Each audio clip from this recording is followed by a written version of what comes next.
Welcome back to the Chad Hasty Show on News Talk 95.1 FM and 790 AM KFYO. Thank you for tuning in today. Early voting for the November 3rd election happens in less than a month. October 13th is when early voting begins, and we are visiting with candidates. It's that time of year once again for candidates to appear here on the program, and hopefully we'll have everybody on more than once who's running for office. Joining us in studio right now, it's not just the national elections that you're going to be voting for. You're going to be voting for local elections as well. And candidate for mayor here in Lubbock, Texas, Stephen Sanders, joins us here on the program. Welcome to the show. Thank you, Chad. I appreciate that, sir. Yeah, absolutely. Tell folks a little bit about yourself and why you decided to throw your hat into the ring again for this race. Yeah, well, I'm a Lubbock native. I've been here my whole life. My family is here, and went to Major Elementary and went to Estacado for a year and graduated from Mayoral, which I love, the Plainsmen, by the way. Then I went to the military. And then after that, I returned home to get back involved with my church and to get into the community. And, I love Lubbock. Lubbock's been really good to me throughout my music career. And my brother had an accident in 1990, broke his neck. The city came together and really supported us and helped us out. So I feel indebted to this city to show love and kindness and serve our city in the capacity of mayor. What are some of the things that you want to accomplish if elected mayor? Right now our city leadership is kind of headed in the wrong direction. And I'm friends with a lot of those people who are on city council, but we got to get back on the right path. And so I'm working really hard at that. Right now, our current mayor continues to raise the taxes, closing businesses when we don't have to. It's also wrapped in with taxpayer money being spent and funneled into his wife's business. I also think that the citizens expect a mayor who will listen to everyone, not just once a month, for the coffee with the mayor. I'm also pro-Trump, and I support our president. And I think the mayor is probably more in line with Biden, to be honest. But, I love this city, and I think that we have a really unique opportunity to get us on the right track as a conservative city. Okay, when you ran in 2018, was it 2018? 2018. What were the issues that you were running on then? Or were they the same? Because you were a write-in candidate then. You didn't get a lot of press coverage. I think you got 4% in the polls. Yes, sir. But it was an outside race at that point. But you were still running. Were they the same issues you were running on then as now, or have things changed? Technically, so I was really running on equality at that point, making sure that we were even the playing fields throughout the entire city. While I really love this whole city, there are some issues where we neglect some parts of town, being East and North Lubbock. That's no secret. But, I also have to look at the whole city because Southwest Lubbock does provide a substantial amount of tax revenue for our city to operate. So I love those people just as much as I love the people in East and North Lubbock. So what do you want to accomplish for North and East Lubbock? Well, I want to, what I really want to do is, first of all, get those people together, each part of the city, North and East, and get them under one umbrella, unify those people.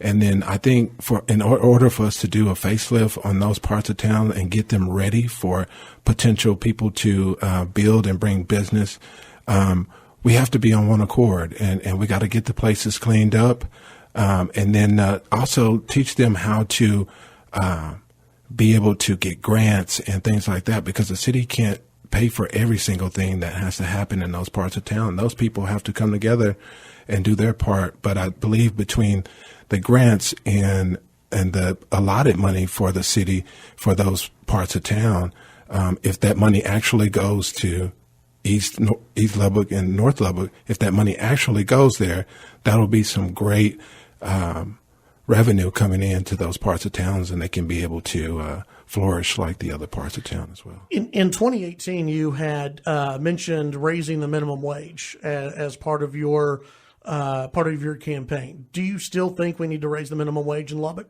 Right now, I'm kind of at a standstill on that, because what we need to do right now is just focus on getting our city back open and getting people back to work. It doesn't matter how much money you're making at this point. You need to be working so that we can make sure that our city is headed in the right direction financially. Let's say you would have been mayor when coronavirus first swept through Lubbock, Texas. Would you have done anything different than what Mayor Pope did? Yeah, I absolutely would have quarantined the nursing homes for sure. That would have been the first thing that I did because that's where all of the initial cases came out. And so I think we would have been much better at keeping this thing under wraps if we would have took those measures first, learn what was going on with it, but also to continuing to keep our businesses going so that people weren't losing everything they've worked for their entire lives. That's a big deal for me because I have 5 kids. I've been a musician for 25 years here in Lubbock, and I depend on bars and restaurants and places like that to provide a living for my family. And so when they're shut down, not only do those people who own those businesses suffer, but also the people who work for those businesses as well. Bartenders, waitresses, cooks, musicians, you name it, the management. So many people hurt from closure. So we that's something I'll never do. So you would not have shut down businesses? No, we will, and we never will. We never will. Now on social media, you had posted that you wanted the mayor to declare a shelter in place. Right. So wouldn't that have shut down businesses? Well, initially, that was when it first came down. That's what I was saying, getting things quarantined down, find out what's going on, and then get back to work. I mean, we don't need to shut businesses down for months and weeks at a time. There's no reason to do that. Once we found out what was going on, then it's time to get back to work. And public safety is a big deal. That's what we're supposed to do. And so before I knew all the information and knew what everything was doing, I think it would have been very smart to shut it down, find out what's going on, and then get back to work. So the shelter in place, that would have shut down things, then you would have reopened. Absolutely. Okay. The governor came back and shut everything down. Right. So what would, if you were sitting in, over at City Hall right now, what would your message be to the governor about, the businesses that are still shut down? Right. Well, honestly, I would have to let him know that I was going to open those businesses back up. And if, in fact, he would send the state police to come and arrest me, then so be it, But the citizens come first for me.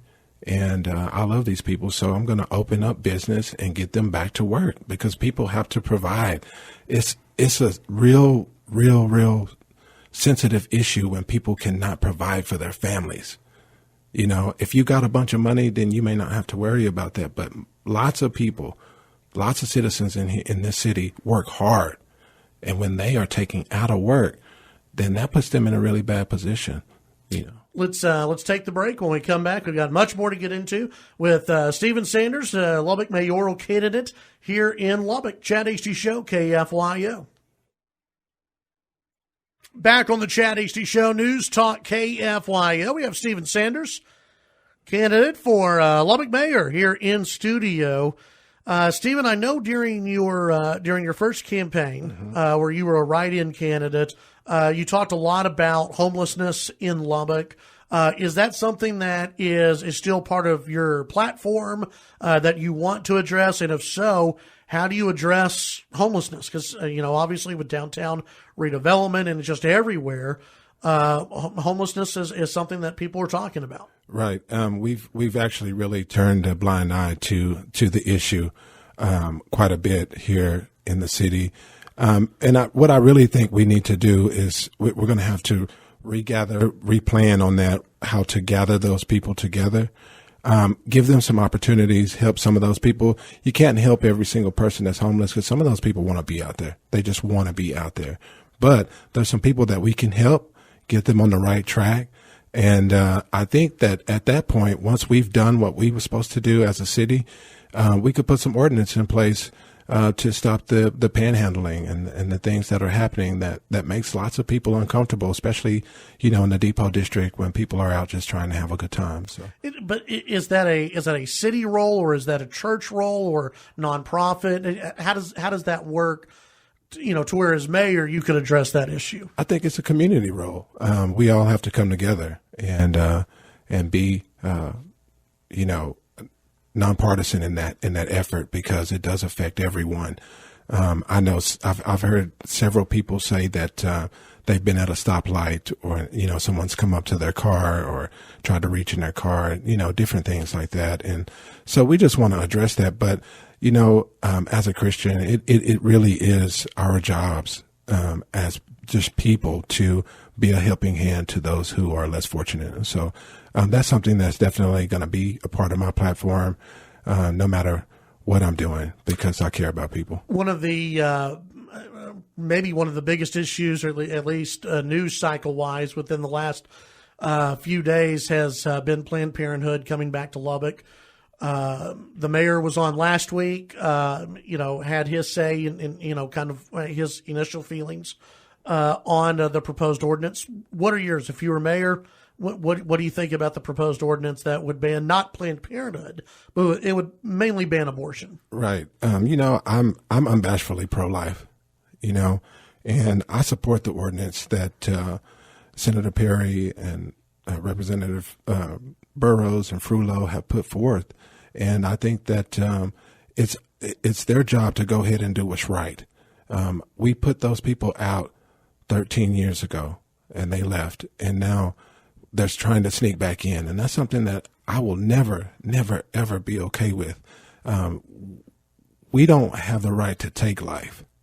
It's not our jobs to do that. And so we have to really think about that and be honest. Is that okay? And if you're a conservative, as my opponent says he is, and, a Republican, then we definitely don't stand for that. And that's something that I will never be okay with. It doesn't line up with what I do politically, and it doesn't line up with what I do spiritually either. So it's an automatic no for me. I don't think it even needs to be thought about, or, we just need to take care of business on that deal. Yeah. Something else that it came up during your first campaign. I think you and I've kind of initially texted about this, and it goes back to your service, right, in the military. Right. And I've had a few people who have texted in questions about this because they've seen this article from the Guardians of the Green Beret website. You know about this, right? And they say they basically accuse you of stolen valor. Right. That, they have screen captures from Facebook where you said that you had gone special forces. Reading here, I joined special forces and went on 3 different top secret missions. They claim you were never a Green Beret. You were never in special forces. Right. And they accuse you of stolen valor, basically. Right. Explain this. I'm really glad you asked that, because there is some inaccuracies about what was said. I misspoke on that deal, and I owned it. I owned it. But I was stationed in Fort Bragg, which is in the 27th Engineer Battalion, which is a special forces place, jump units and all of that. And my unit was a jump unit, and I was supply. So I aided those people in several things that we did there. And so it was, I should have wrote that different, I really should have, but I never said that I went to war and killed anybody or or anything like that. I never tried to take an award for it or, anything misleading, which has everything to do with the stolen valor deal. It's not stolen valor if you didn't try to receive an award for it or something like that. It was wrong. I owned it, and I own it now. And I apologize to my fellow veterans who are out there who may be listening right now. I am so sorry, and I didn't intend for that to be the case. I really didn't. And so I ask for your apology, and I hope that doesn't deter your feelings about what we need to do for our city moving forward. And I obviously this came up in 2018. It's been out there during this campaign. For those who say, well, wait a minute, that is a major deal. How can we know we can trust you on other issues? Because you're a guy, you've never held office before, right? So people can only go by what you've posted and comments that you've made. How do you communicate to those who are out there? Hey, you can trust me. I've got your back. I'm not trying to pull one over on you. Right. Through my walk, in my Christian faith, I've actually had a chance to get much closer to God and what I do, and also too, it gives me perspective on where I need to be going and where we need to be headed to. I know this is technically an unpaid position.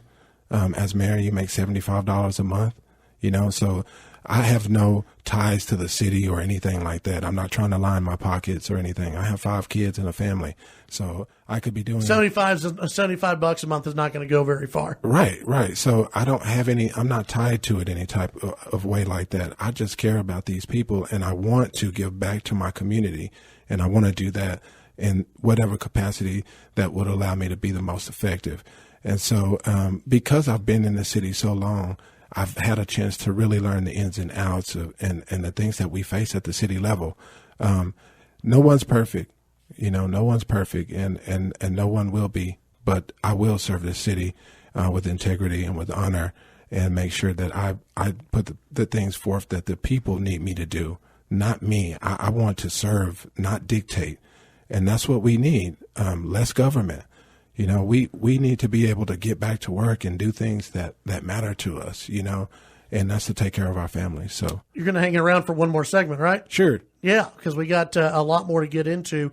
Have you looked over the budget that was passed? Is there anything that you think that was in there that we just don't need? Tornado sirens was brought up. Do you like that they're in the budget for this upcoming year? I don't think that was something we needed to do right away. That's something we could have waited on. We could actually save more lives for free if we just passed the ordinance for making our city a sanctuary for the unborn. So I think we could have left that off and put that money somewhere else, and maybe gave us a bit of a tax break instead of adding $1 million deal on that. We got more to talk about with Steven Sanders, Lubbock mayoral candidate, when we come back here on the Chad Hasty Show. Back on the Chad Hasty Show, News Talk KFYO. Steven Sanders, candidate for Lubbock mayor, in studio, taking questions, and we have one more segment with Mr. Sanders. We had a texter asking about your voting record and what your voting record looks like, because you do talk a lot about having pride in the city. Have you voted in local elections? What does your voting history really look like? Well, in the primary, I voted for Trump for sure. And in the recent past, I wasn't as active in the voting because I was really on the fence about what I wanted to do, and going through Texas Tech and learning all the history of our country and our state has really, really, really helped me come to a point to where I can make decisions like that. But I didn't want to just vote for anybody. So I was kind of short on the stick at that point, but I'm very active now and will be. But I think that it's very important for our voters to be informed about who they are. I came from a Democratic family, and so for me to be conservative Republican is much different than what all of them do. When did you become Republican, conservative? When did you kind of take that on? Was it in 2018? Was it when was that? Probably 3 or 4 years before I ever ran. I never ran. I've never been a Democrat. I've never ran as a Democrat. I ran as an independent. In fact, in 2018, just trying to make sure I know where I stood and understand what's going on. Being from East Lubbock, I did want to make sure that I was looking out for them as well, and just even in the playing field. But when you start to learn the history of Texas and the United States, and who was for slavery and Ku Klux Klan and all these different things like that, it'll make you see some things kind of different once you get the background on it. Okay, so you said about 3 or 4 years before your first campaign is when you were a Republican. And I got some questions about this, and this is why I bring this up. Because again, when people are looking for trust in the next mayor, and right. I think you would probably agree there are a lot of folks out there who may not trust Mayor Dan Pope. They may or may not.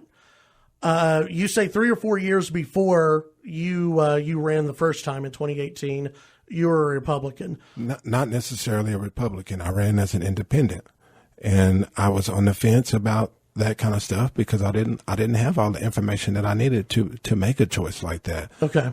I was new to. But you weren't a Democrat. No, I've never been a Democrat. Okay. Well, I want to ask you about this. This is from your page, your Facebook page in 2019. Okay. July 16th of 2019. I will not continue to ignore what is coming from the White House. It is nothing short of racism at its best. I have been in constant prayer today and will be for the next days and months for and election turnout to place America back on track. Ray Charles could see what's happening right now. I hope black Republicans stand up and say something. We need a new president. If you don't like what I'm saying, you could be part of the problem. Trump is a modern day Hitler caging up children, disrespecting minorities in an alarming fashion. Do not try to debate or argue. Will be deleted. That's from your Facebook page. Yeah. And that's what I was making a decision about where I wanted to be on that deal, And that was 2019. I went into prayer and I prayed about it, and I figured out some things, But it takes someone going in to find out where they want to be. Now, if you go and read up even more, you'll see where I came. I've seen once you announced that you were running, you've said that you're a Trump supporter. Beforehand, you went to a Bernie Sanders rally, right here in Lubbock. You went to a Bernie Sanders rally. You have posted about Trump being Hitler. Right. And then just earlier, you accused Dan Pope of being a Joe Biden supporter. Right. So we're just trying to get a feeling for who you are. Do you think Trump is Hitler? No. Why did you post that that was 2019. That wasn't that long ago. I was trying to figure out where I was. And, here's how I feel about it. There was the propaganda that is put out on social media has been very strong. I had to take some initiative to go and find out some things on my own through sources that are not skewed and misleading. And so when I did that, I was able to find out a lot about where I want to be and what I stand for. And then when I started looking at the things that Trump has done for the black community, like lowering the unemployment rate to 3% at one point, there's been no president that has ever done that for the black community, ever. And I hadn't done all of my research yet, but I always put my feelings out there and let people know how I feel. And that's what I did. And, so. A question from a listener Sure. About the Black Lives Matter movement. And we've seen this here in Lubbock. We've seen it elsewhere. Yeah. What are your thoughts on it? Well, I'm not standing for that Black Lives Matter deal. You've never seen that. With me, and the reason why is because it's divisive. It's putting a wedge in between the people in our country, and Antifa is using that as a platform to get their own agenda. Antifa doesn't care about Republicans or Democrats. Antifa are just doing what Antifa wants to do, which is try to bring our country to its knees, and we can't allow that, And so I created a new saying. It's on my social media. You matter to me. because if you matter to me, no matter what color you are, if you matter to me, then that's all that matters.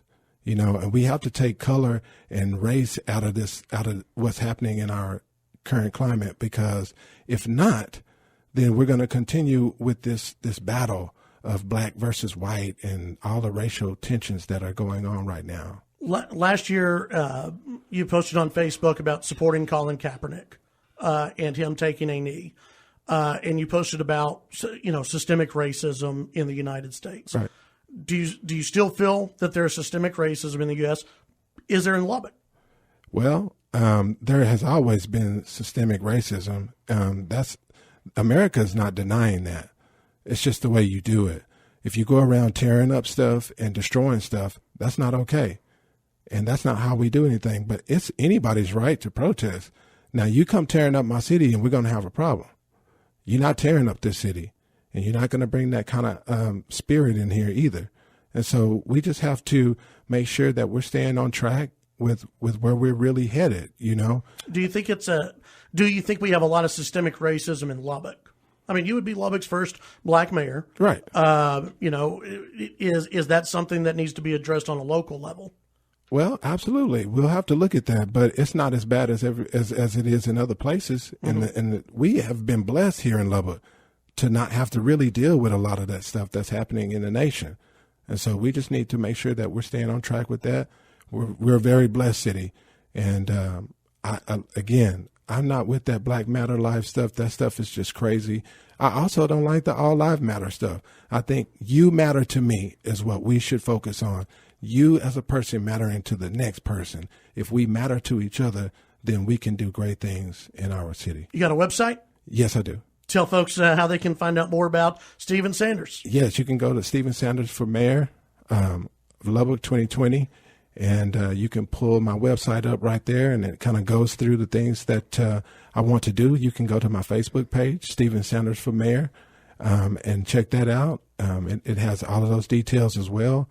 And I just want you guys to know that I'm willing to stand up and fight for you. And I haven't been perfect my entire life, but once I figured out where I was and who I was, it's been much, much easier, because being a African American candidate brings some tension, because obviously the Democrats would like for me to be whatever they want me to be, and then the other side, the Republicans, want me to be what they want me to be. But I have to be a man for the people, and I have a heart for this city.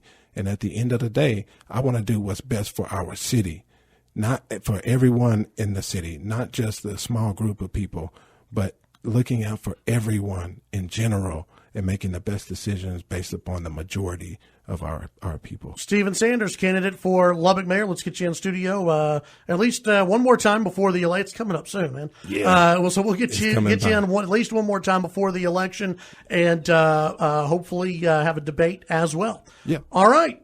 Stephen Sanders, candidate for Lubbock Mayor.